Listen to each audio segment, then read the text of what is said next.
Hello, church. Good to be with you. Start of another week here, and I trust that things will go well for you. Know that you continue to be prayed for, and I ask for God's blessings to be richly poured out upon you. Thank you for taking time during the week, these 3 days, Monday, Wednesday, and Friday, as we'll share together. I've kind of let you know where we're headed, so in just a few moments, we're going to look at the life of Elijah and the discouragement that he experienced in his life and his service to God. We'll talk about what that means for us and how we can relate to that and how we can overcome the discouragement that comes into our lives. On Wednesday, we're going to look at the prophet Daniel, and the devotion of his life to God in some very harsh circumstances and situations. And then on Friday, we'll close out the week of these short devotionals talking about prayer, how critically important it is. And I know you're praying. We have been praying. We'll continue to do that, and I want to just kind of give you a little reminder and encouragement about that task and that responsibility as we get to the end of the week. So 1 Kings chapter 19 is where I'm looking at today for these words about Elijah. So what we see here in chapter 19 is that after Elijah's wonderful victory over the 450 prophets of Baal, his life was threatened by Queen Jezebel, and he begins to run in fear for his life, and even to the point of despairing even of his life and praying eventually in our text for God to take his life. And so what we see here is that nobody is immune from discouragement. It's there, and we all confront it, and it's just a part of life, and so we have to deal with it rather than pretend that it's not there. So I want us to look at some of the factors here in Elijah's experience that led to his discouragement, because we can relate to that. And then I will close with some thoughts about how to address those issues and to be strengthened and to come out of that discouragement. So what we see in Elijah's life is that beginning in the early verses of that text, is that discouragement will come to us. There are four major factors that we see at work in his life. First of all, it comes when we don't think clearly. When we don't think clearly. Elijah did not choose to remember this great victory that he had just had over the prophets of Baal. And the truth is we today are facing this formidable, deadly threat all around us. We know a lot about the threat.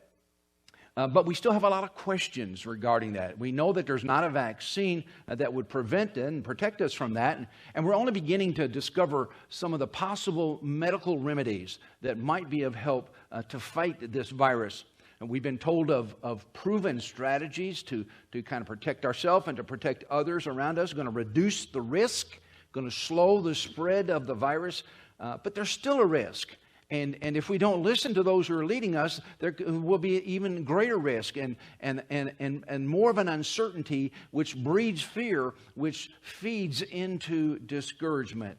And that's exactly what happened in Elijah's life. The one thing that's noticeably absent from his response to the challenge that he faced was that he didn't take time to pray. He didn't look to God. He became fearful and he began to run from the threat was around him.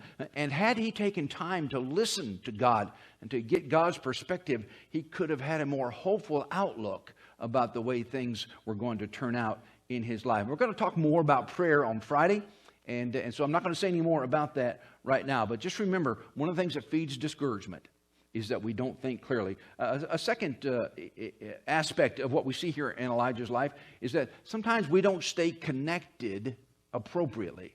We don't stay connected appropriately. We're told in verse 4 that Elijah and his servant, they left from Jezreel, where they were at. They went 100 miles south from there and to Beersheba, and there Elijah separates from his servant and goes yet another day's journey into the wilderness, so that he is absolutely, completely alone in this moment of discouragement in his life. And the reality is that most discouraged people are alone more than they should be. And so it was true for Elijah. Discouragement feeds on loneliness, and loneliness feeds discouragement. And so we know the way we are living today, we are to practice, certainly, social distancing when we're out in the public. We are not to practice social isolation. There are lots of ways with technology that we can stay connected to people around us, and we should do that with our family and our friends and our neighbors. So stay connected appropriately. There was a third issue here in Elijah's experience that fed into his discouragement, and that is that we don't consider our situation accurately. The last part of verse 4, Elijah bemoans the fact that he's no better than his ancestors. Well, the question arises, who said that he had to be better? Who said he had to handle that situation better than others had done in his history?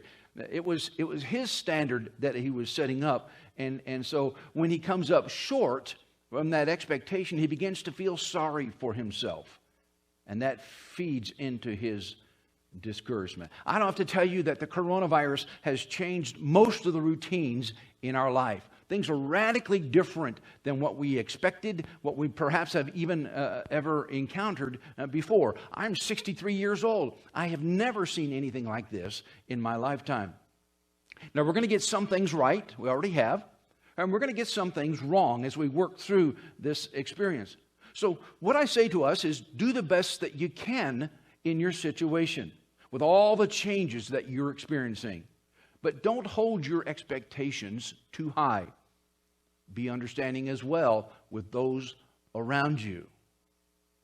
And then there's a fourth event that was happening in his life, an experience for Elijah that fed into his discouragement. And it's simply this, that he didn't care adequately for himself. And we don't either.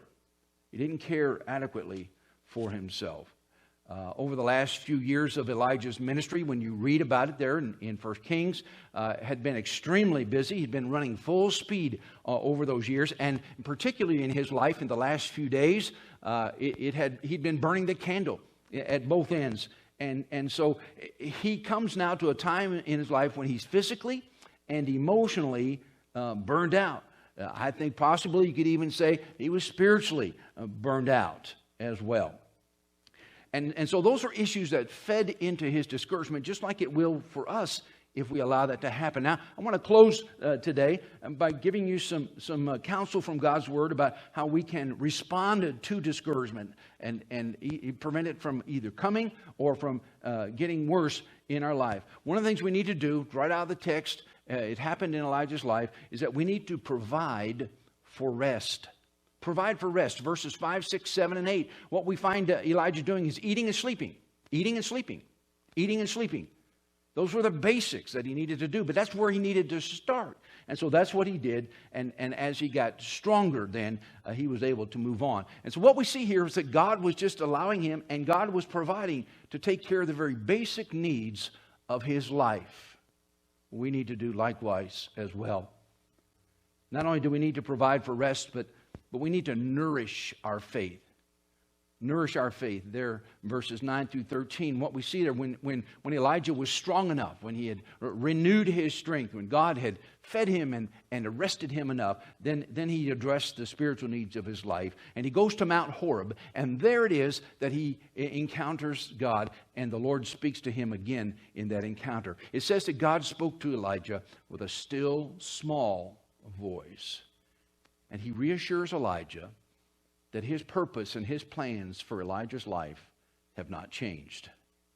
And Elijah is still to be a servant of his, and God's going to lead him and take care of him in that way. So we need to provide for rest. We need to nourish our faith. We need to recognize the value of friendships. In the closing verses of the text, we're told that Elijah found Elisha.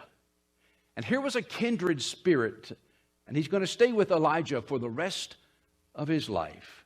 Verse 21 says that Elisha became his servant, and he ministered to Elijah. You see, we all need friends who will care for us as we need, and we need to be that kind of a friend to others. We need to be alert and watching and aware of those who may need that special touch, that tender touch, that help along the way, that word of counsel and wisdom that we can provide for them. And so now we find Elijah with his physical needs met, with his broken perspective. He thought he was the only one who was faithful in serving God, and God changed that perspective for him.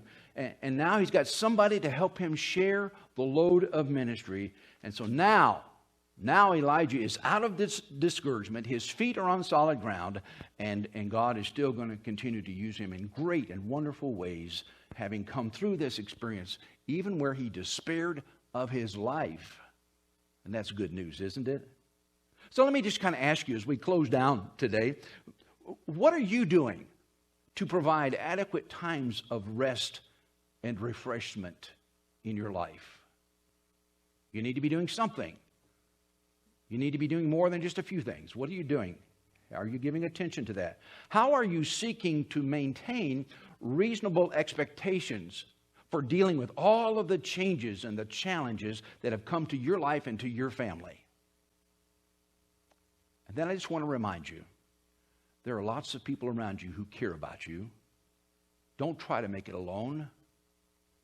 Ask for help. We want to try to be alert and aware and proactive to those around us. But if not, then let's ask for some help in this journey. It might be that you're listening to this little devotional thought, and perhaps up to now you've not given much thought. Perhaps you've not given any thought to your spiritual life. But the staggering impact of this virus has caused you and has led you to reconsider such things, your spiritual life. And here you are wondering, perhaps, where do you go from here? Let me just say to you, if you'd like to talk about those matters, the weightier matters of life, I'd be glad to have those conversations with you. And if you're not nearby here, or if you'd prefer to not have that conversation, I'd love to find somebody near you and that would care, certainly, and would be willing to listen and to walk with you as you wrestle with those questions that are fresh on your mind. If you wish, you can reach me here, Friendship Baptist Church. Our email is office@FBC-Plainfield.com. Be safe, stay healthy, trust God.